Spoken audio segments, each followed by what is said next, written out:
신명기 24장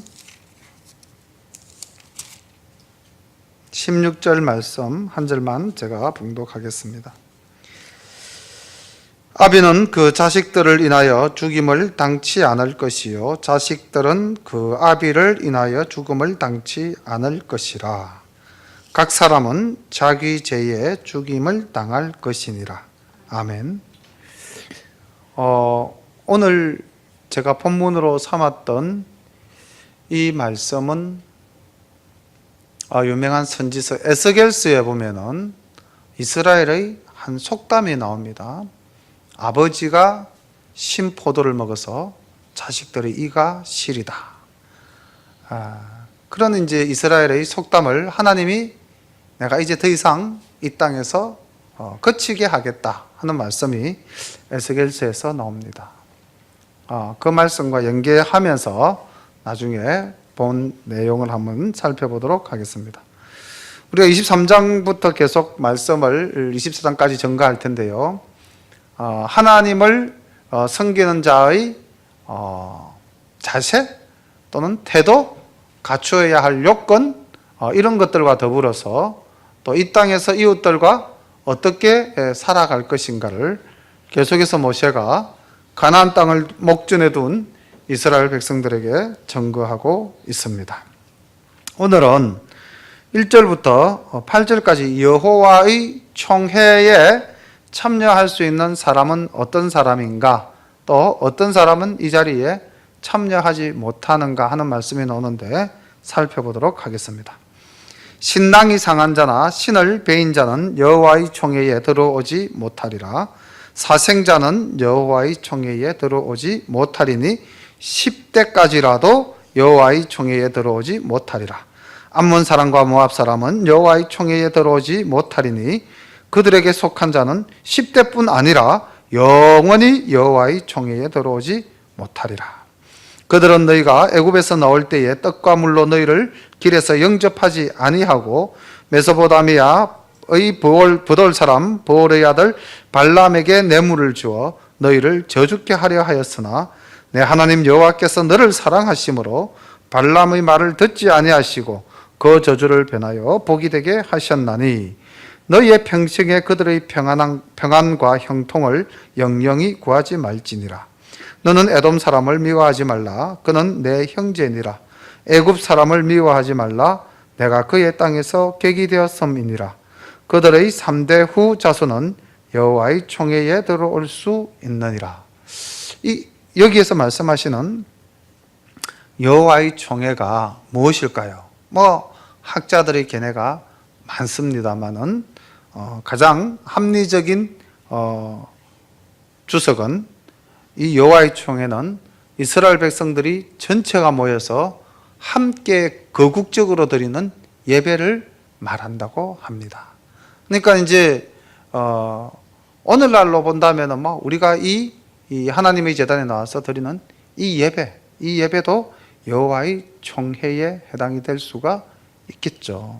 그런데 이 총회에 들어올 수, 이 예배 자리에 들어올 수 없는 사람, 일회성으로 못 들어오는 사람, 그 다음 3대에 걸쳐서 못 들어오는 사람, 그 다음 10대에 걸쳐서 못 들어오는 사람, 영원히 못 들어오는 사람, 이렇게 이제 구별하고 있는데, 이방민족이었던 애국과 에돔은 3대 후에 들어올 수가 있다고 이야기를 하고 있죠. 성경에 보면은 이 이스라엘이 전체적으로 하나님께 모여서 예배드린 사건들이 한 4군데 정도 발견할 수가 있는데요. 첫 번째가 여호수아서 24장에 보면은 가나안 땅에서 이제 여호수아가 전 이스라엘 백성들을 불러 모아놓고 말씀을 전가하는 모습이 여호수아서 24장에 보입니다. 그리고 다윗을 왕으로 청거하면서 온 이스라엘 백성들이 그에게 기름 붓는 장면이 사무엘하서 5장에 보면은 나옵니다. 그리고 솔로몬이 예루살렘 성전을 다 건축하고 온 이스라엘 백성들을 모아서 하나님께 예배드리는 장면이 열왕기하서 8장에 나옵니다. 그리고 우리가 잘 아는 느헤미야 시대의 에스라의 성경 강좌, 에스라의 성경 강좌가 열리는 장면이 느헤미야서 8장에 이렇게 해서 이제 이스라엘의 총회의 모습이 나타나 보이는데, 이 이스라엘 총회는 이스라엘 백성들이 어떤 신분이었느냐, 이스라엘 백성들의 어떤 정체성과도 밀접한 관계가 있죠. 이 말씀은 오늘날 우리에게도 다시 한 번 더 되새겨 볼 수 있는 부분이 있습니다.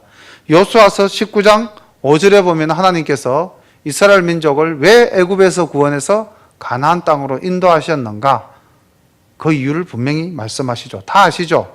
세계가 다 내게 속하였나니 너희가 내 말을 잘 듣고 내 언약을 지키면 너희는 열국 중에서 내 소유가 되겠고 너희가 내게 대하여 제사장 나라가 되어 거룩한 백성이 되리라. 너는 이 말을 이스라엘 자손에게 고할지니라. 이제 이렇게 하나님께서 모세에게 말씀하시면서 이스라엘의 정체성, 대제사장이 되고 그 다음 거룩한 백성이 되고 하나님의 택한 선민이 되어서 이 이스라엘 백성들을 통해서 온 만민들을 하나님께로 인도하시겠다는 놀라운 계획이 이 가운데 있습니다. 그래서 이스라엘 백성들은 내가 거룩하니 너희들도 거룩하라.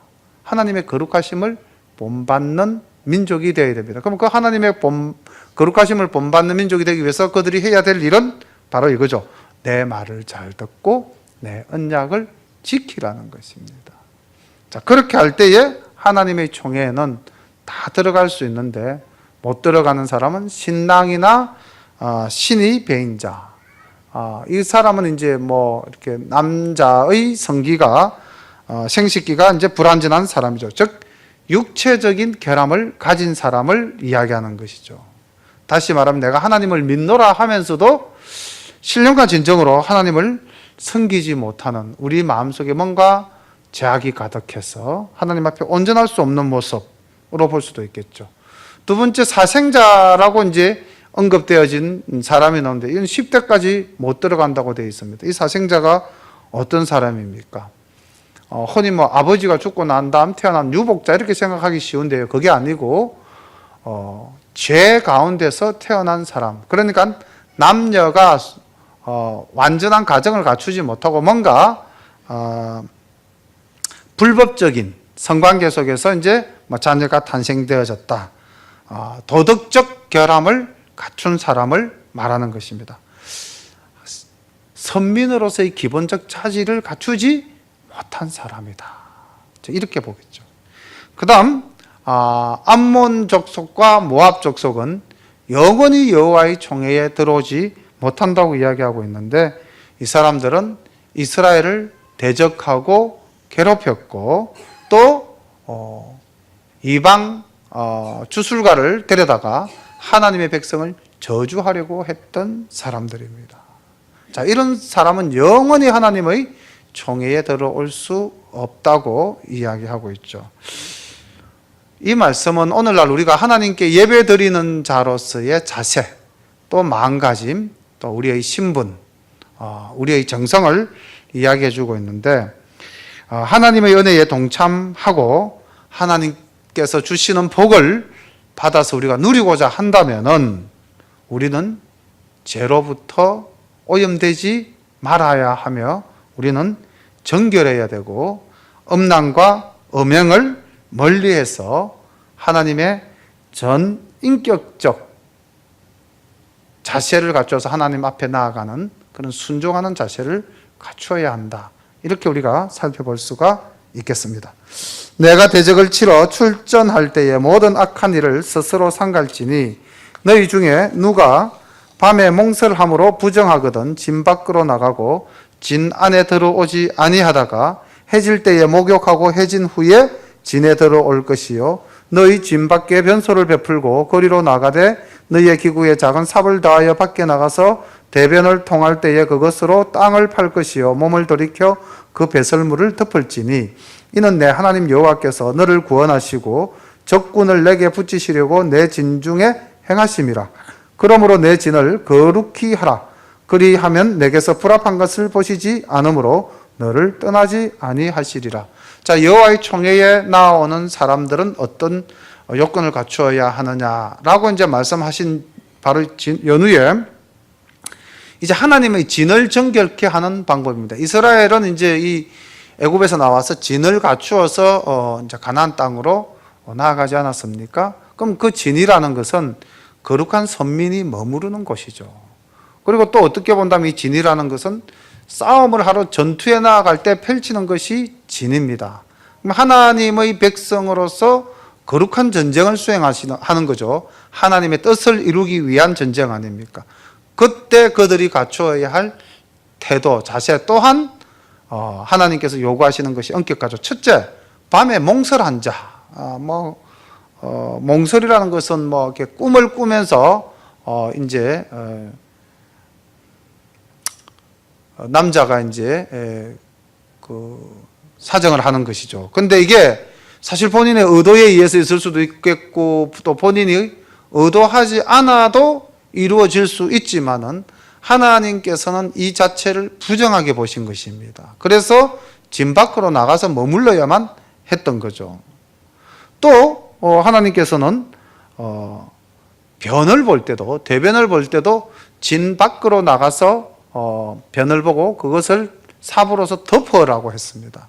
그리고 하나님께서 뭐라고 말씀하셨냐면요, 내 진을 거룩하게 하라라고 말씀을 하십니다. 그러니까 몽설한 자나 변을 본 자나 다 부정하다는 것이죠. 사소한 삶의 어떤 그런 생리적 현상도 하나님께서 부정하게 보실 때에 우리가 그것을 정결하게 해야 될 의무가 있는 것입니다. 이렇게 볼 때 하나님이 우리에게 요구하시는 순결한 모습은 얼마나 엄격한 것인가 하는 것을 알 수가 있죠. 그래서 사도 바울도 지난 시간에도 잠시 말씀드렸지만 이 우리 몸이 얼마나 순결하고 하나님 보시기에 정결해야 되는가, 그것을 강조하시면서 너희 몸은 너희가 하나님께로부터 받은 바 된 것이고 너희 가운데 계시는 성령님의 전이다, 이렇게 말씀했습니다. 그리고 베드로 사도도 너희는 택하신 족속이요 왕같은 제사장들이요 거룩한 나라요 그의 소유된 백성이라고 이야기하고 있습니다. 이렇게 볼 때 우리는 아무렇게나 살고 아무렇게나 행동하고 아무렇게나 생각할 수 있는 그런 존재가 아닌 거죠. 우리는 하나님의 거룩한 모습을 그대로 본받은 거룩한 자들입니다. 하나님은 우리로부터 불합한 것을 보시지 않으시려고 하십니다. 14절에 보면 내게서 불합한 것을 보시지 않으므로, 우리가 불합한 모습을 보인다. 여기서 불합하다라는 말도 좀 이해하기가 어렵죠. 우리에게서 수치스러운 것, 우리에게서 더러운 것, 우리에게서 부정한 것. 이 부합하다는 것은 더럽고 부정스러운 것, 이렇게 해석하시면 되겠습니다. 그러니까 하나님께서는 우리가 더럽고 부정한 모습을 하나님은 우리로부터 보시기를 원치 않으신다는 것입니다. 만약에 보신다면 어떻게 하시느냐? 떠난다는 것이죠. 보지 않으시기를 원하시면서 또 우리를 떠나지 않으시기를 바라시는 분이 하나님이시다는 것이죠. 종이 그 주인을 피하여 내게로 도망하거든 너는 그 주인에게로 돌리지 말고 그가 너의 성읍 중에서 기뻐하는 곳을 택하는 대로 너와 함께 내 가운데 거하게 하고 그를 압제하지 말지니라. 여기서 이제 이 주인을 피하여 나온 종은 그 주인의 모진 학대, 그리고 도저히 더 이상 견딜 수 없는 그런 생명의 위협으로부터 도망쳐 나온 그러한 노예를 일컫는다라고 성경학자들은 해석하고 있습니다. 그리고 이방 족속의 노예로서 이스라엘 사회로 도망쳐 온 사람들, 이게 품어주고 그들로 하여금 살 수 있도록 거처를 마련해 주라는 것이죠. 비슷한 사건이 이 신약에서도 나오죠. 이만한 종은 아니지만 원래 이 종은 좀 못됐죠. 주인집에서 뭔가 훔쳐서 달아난 종 오네시모를 로마 감옥에서 만난 바울이 이제 빌레몬에게 이젠 종으로 대하지 말고 형제로 대하라라는 편지글과 함께 그 종을 돌려보냈고, 빌레몬은 그를 받아서 정말 아들같이 형제같이 대했고, 그 오네시모는 훌륭한 사역자가 되었다는 이야기가 있죠. 그래서 어떻게 본다면 우리도 정말 우리 주변에서 내가 용서하기 좀 힘든 사람이라도 올해가 가기 전에 또 주님 오신 날이 다가오는 이 시점에 용서하는 그런 마음으로 받아들이면, 하나님의 사랑을 실천하면 하나님이 기뻐하시리라고 믿습니다. 이스라엘 여자 중에 창기가 있지 못할 것이요 이스라엘 남자 중에 미동이 있지 못할지니, 창기의 번동과 개 같은 자의 소득은 아무 서원하는 일로든지 내 하나님 여호와의 전에 가져오지 말라. 이 둘은 다 내 하나님 여호와께 가정한 것임이니라. 몸을 팔아서 생활을 영위한다. 어떻게 보면 어쩔 수 없이 그럴 수밖에 없겠구나라고 생각해 줄 수 있겠지만은 절대 그렇지 않다는 것이죠. 하나님께서는 이스라엘 백성, 다시 말하면 선민, 하나님이 택하신 백성 중에서는 타락한 모습을 결코 원치 않으십니다. 여기서 이제 이 창기나 또 미동은요, 사실은 그 원어적으로 본다면은 그 이방신을 섬기는 신전 앞에서 몸을 파는 사람들이라고 합니다. 그러니까 어떻게 보면 우리가 하나님을 믿는다 하면서도 우리의 영과 육이 하나님을 떠나서 세상을 쫓아가는 경우도 없잖아 있을 수 있겠죠. 그렇게 해서 우리가 하나님께 제물로 바친다. 하나님은 결단코 그것을 원치 않으신다는 것입니다. 어떻게 본다면은 참 이 말씀이 이렇게 와닿기도 합니다. 우리가 어쩔 수 없는 직장 생활, 또 어쩔 수 없는 사회 생활, 어쩔 수 없는 이 현실 세상에서 변명하고 우리가 주님을 떠나서 정말 핑계로 삼고, 할 수 있음에도 불구하고 핑계로 삼고 세상 일을 하다가 하나님께로 와서 그 결과물을 가지고 하나님께 드린다. 하나님은 과연 기뻐하실까? 이것을 한번 생각해 볼 수 있는 그런 말씀인 것 같습니다. 어떻게 보면은 정말 어쩔 수 없이 그럴 수밖에 없지라고 이해해 줄 수도 있겠지만은, 그러나 그런 상황 속에 과연 우리가 굴복해야 될 것인가? 아니면 그럼에도 불구하고 우리는 중심에 하나님을 두고 바른 신앙생활을 해야 될 것인가? 어떻게 보면 굉장한 도전으로 다가올 수 있는 말씀이기도 합니다. 내가 형제에게 꾸이거든 이식을 취하지 말지니 곧 돈의 이식, 식물의 이식, 무릇 이식을 낼 만한 것의 이식을 취하지 말 것이라. 타국인에게 내가 꾸이면 이식을 취하여도 가하거니와 너희의 형제에게 꾸이거든 이식을 취하지 말라. 그리하면 내 하나님 여호와께서 내가 들어가서 얻을 땅에서 내 손으로 하는 범사에 복을 내리시리라.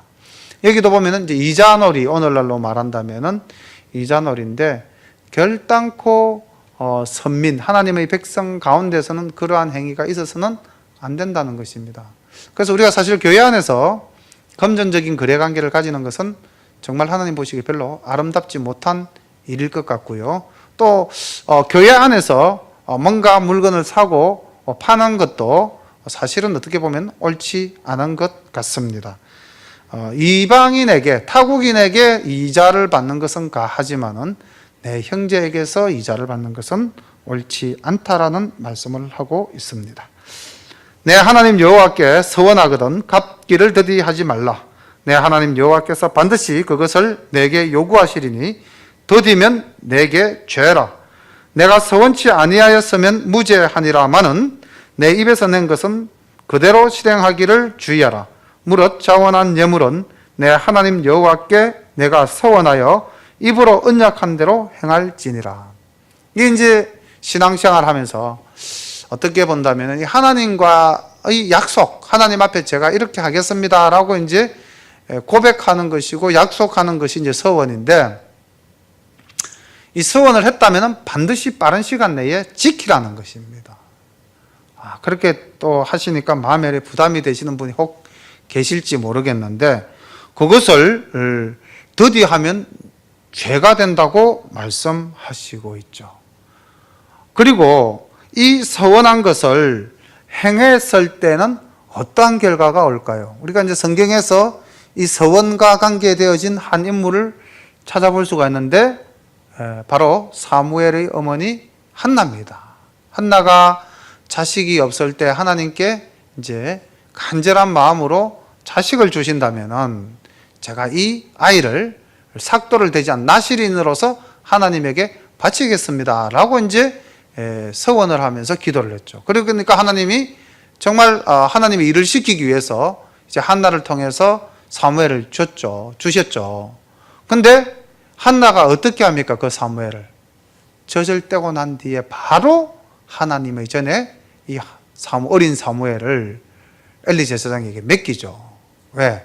내가 하나님께 서원했기 때문에. 그랬을 때 하나님께서는 그 한나에게 어떤 복을 내리냐? 사무엘상 2장 21절에 보니까 여호와께서 한나를 돌아보시사 그로 하여금 임신하여 세 아들과 두 딸을 낳게 하셨고 라는 말씀이 나옵니다. 사무엘 하나를 바쳤더니요 5명을 얻었습니다. 우리가 하나님께 약속하고 하나님 앞에 고백한 것이 있다면은 빠른 시간 내에 갚는, 행하는 그런 우리 샤론 가족들 되시기를 소망합니다.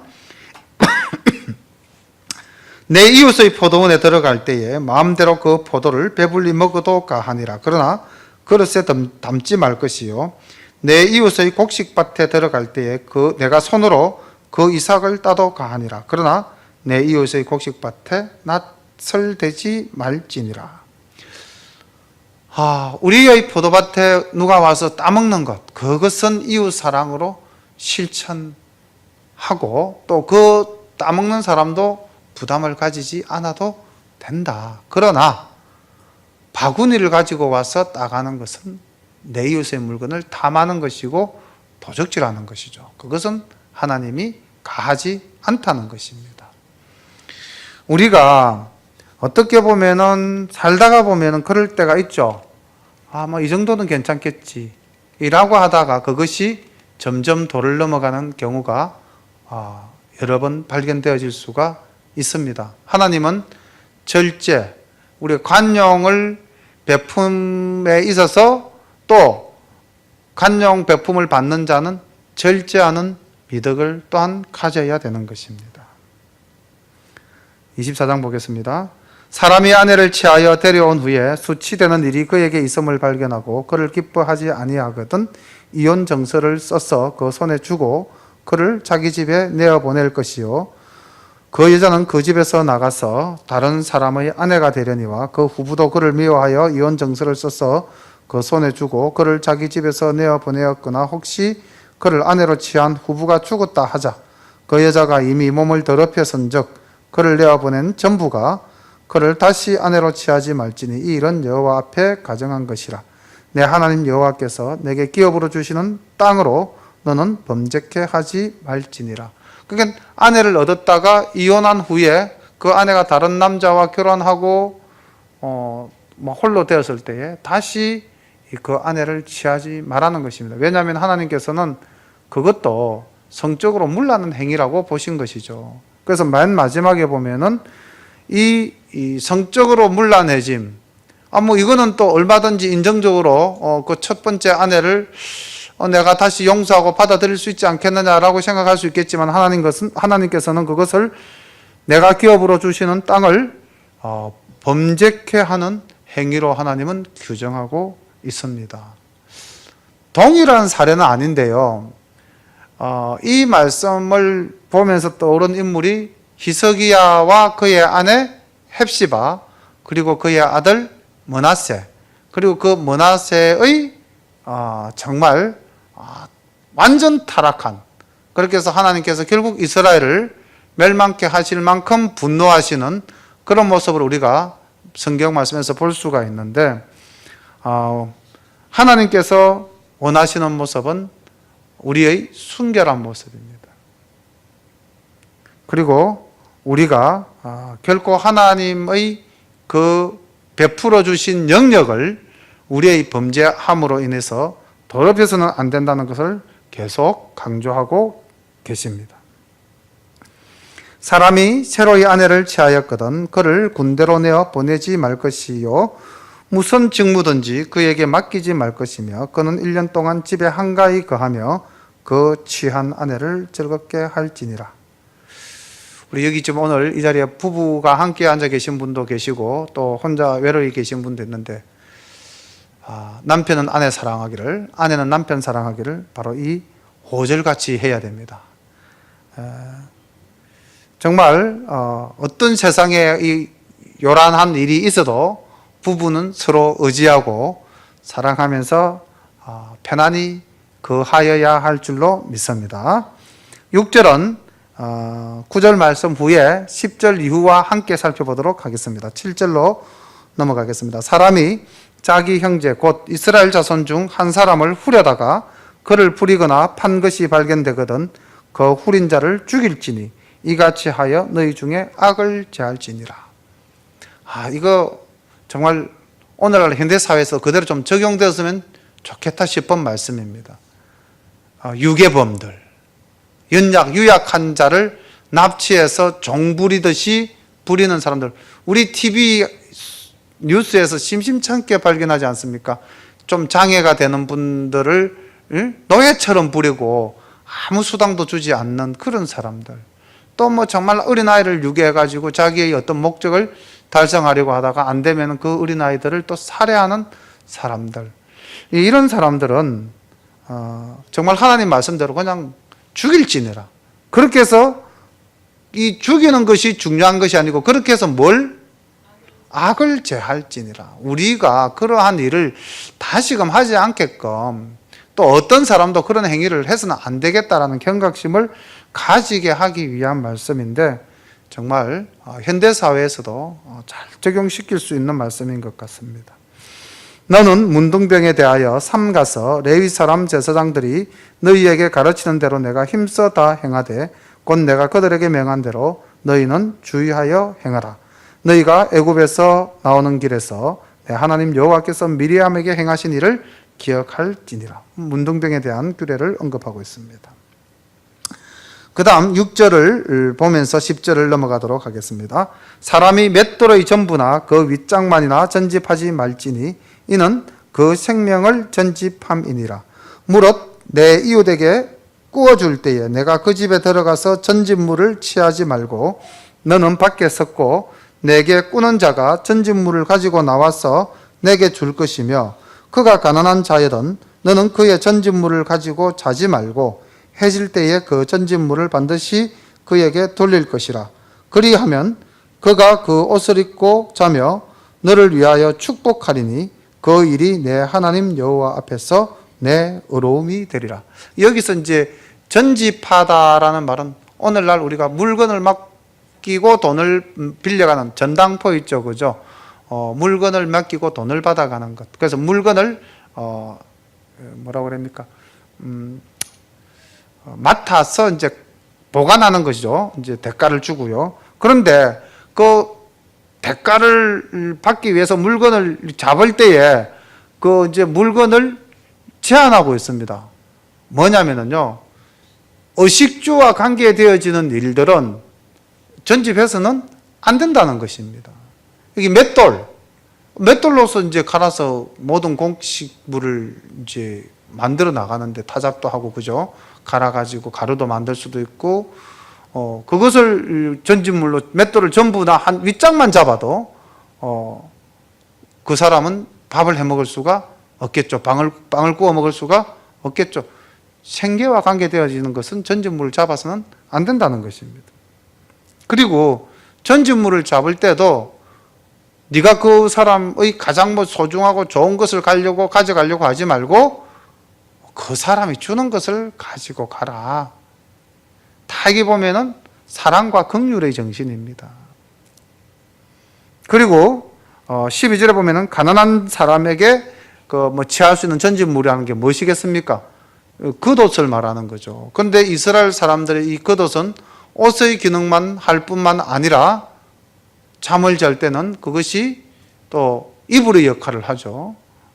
정말 또 집이 없는 사람은 길가에서 잠을 잔다면 그것이 자기의 집과도 같은 역할을 해줄 수 있는 것이 바로 이 겉옷입니다. 그래서 해질 때는 반드시 그 전지물, 저당 잡았던 것을 돌려주라고 이야기하고 있습니다. 그런데 13절 말미에 보면 이렇게 기록되어져 있죠. 그 일은 끝겐에 해지기 전에 그 옷을 돌려주는 일은 어떤 일로서 하나님께 인정받는다? 내 하나님 여호와 앞에서 내 의로움이 된다라고 말씀하고 있습니다. 혹시 기억나십니까? 예수님께서 마지막 심판을 하실 때에 내가 줄일 때 네가 먹여줬고 내가 벗었을 때 네가 입혀주었다. 주님 언제 제가 그렇게 했습니까? 가난한 내 소자, 내 이웃에게 행한 것이 곧 나에게 행한 것이다. 오늘 이 가난한 이웃에게 옷을 전집으로 잡았을 때 비록 그가 돈을 갚지 않더라도 반드시 해지기 전에 돌려주는 그 사랑과 긍휼의 정신, 이것이 하나님 앞에 의로워지는 행위다. 그런데 오늘날 우리 사회는 어떻습니까? 아니죠. 인정사정 볼 것 없다. 또는 피도 눈물도 없다. 그런 사람들의 모습이 초대교회 시절에도 있었던 것 같습니다. 야고보 사도가 이렇게 이야기하고 있습니다. 야고보서 5장 1절에 보니까 들으라 부한 자들아 너희에게 임할 고생을 인하여 울고 통곡하라.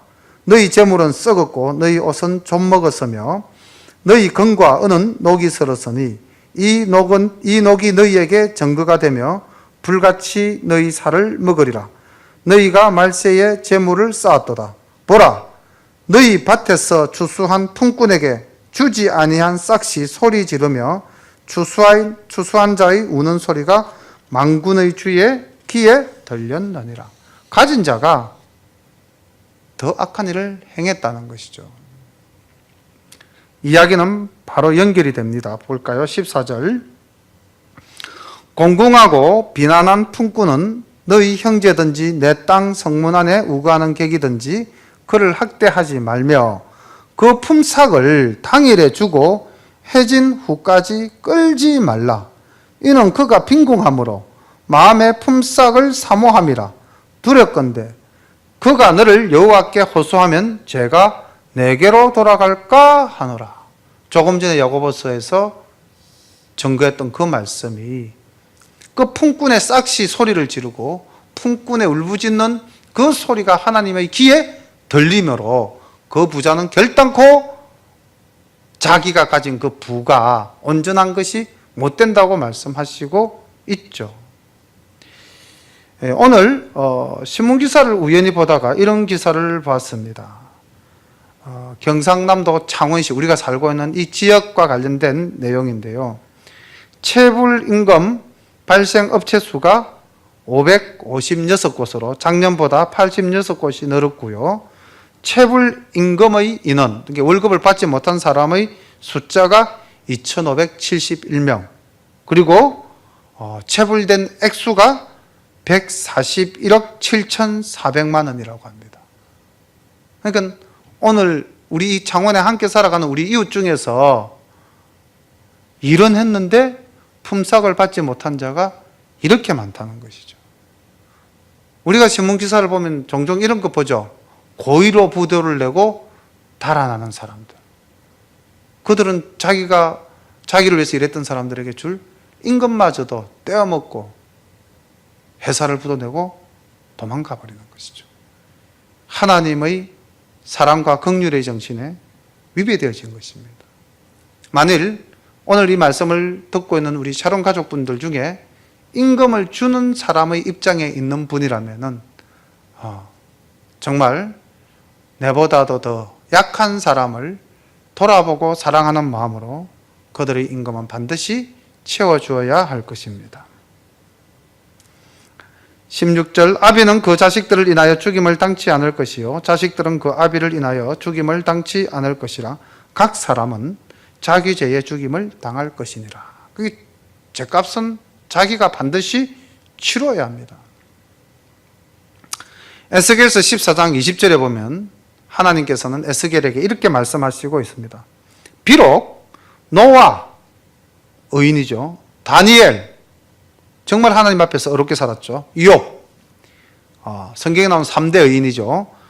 노아와 다니엘과 욥이 거기 있을지라도 나의 삶을 두고 맹세하노니 그들은 자녀도 건지지 못하고 자기의 의로 자기의 생명만 건지리라.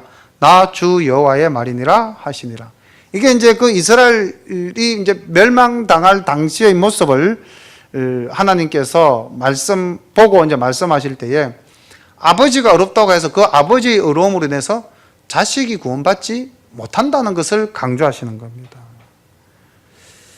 계속해서 18장 2절에 보면 이제 아까 제가 잠시 말씀드렸던 바로 그 내용, 너희가 이스라엘 땅에 대한 속담에 이르기를 아버지가 신 포도를 먹었으므로 아들의 이가 시리다고 하면 어찌미뇨.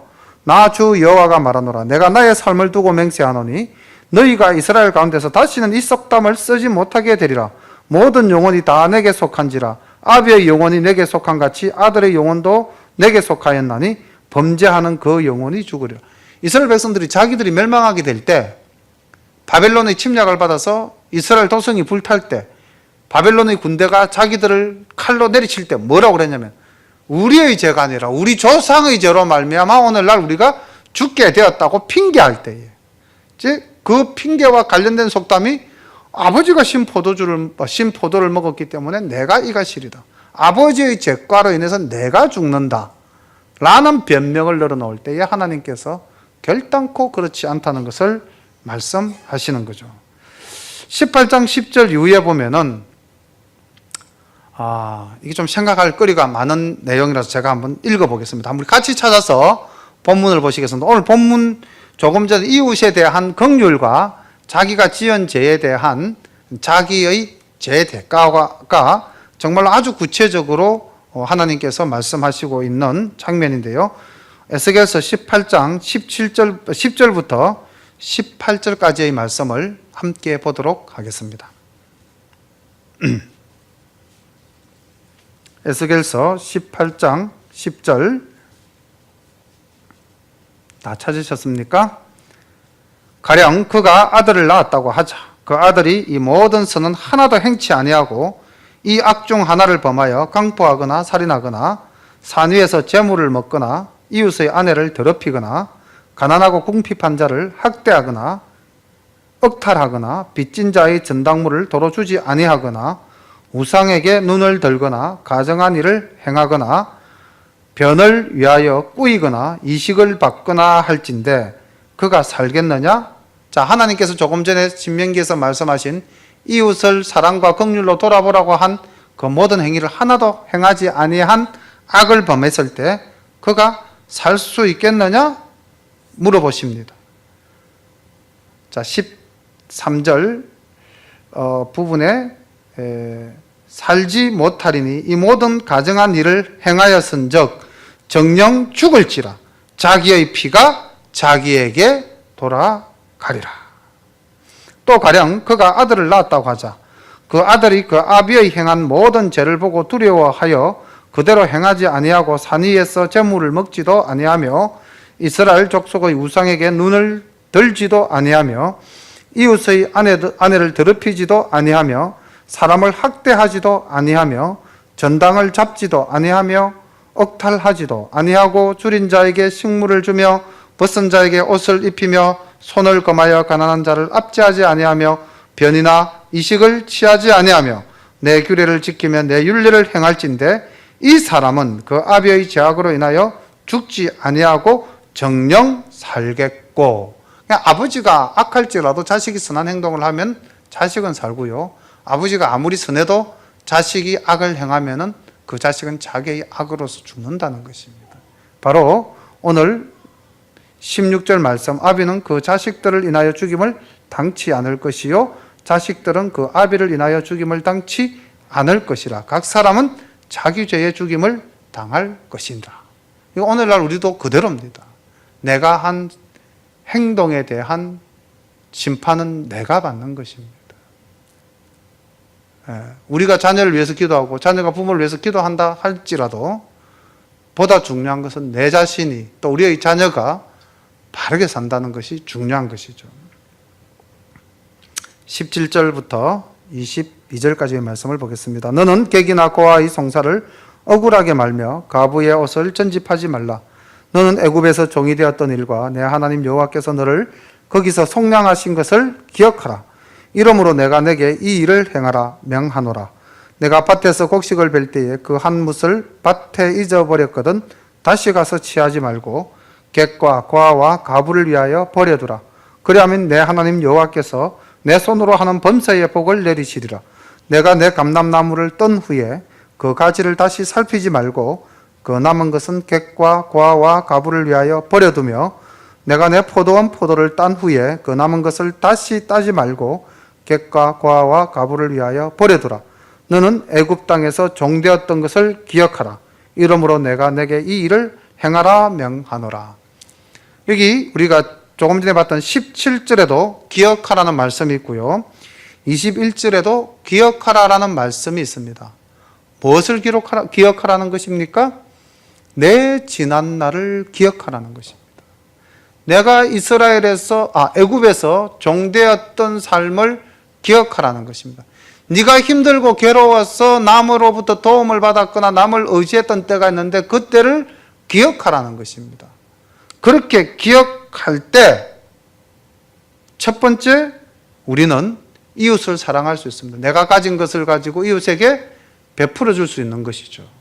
또한 감사할 수 있습니다. 하나님께서 나를 구원해 주셨다. 또 하나님이 나와 함께 하시고 계시다는 것을 또 우리가 확신하며 믿을 수도 있는 것이죠.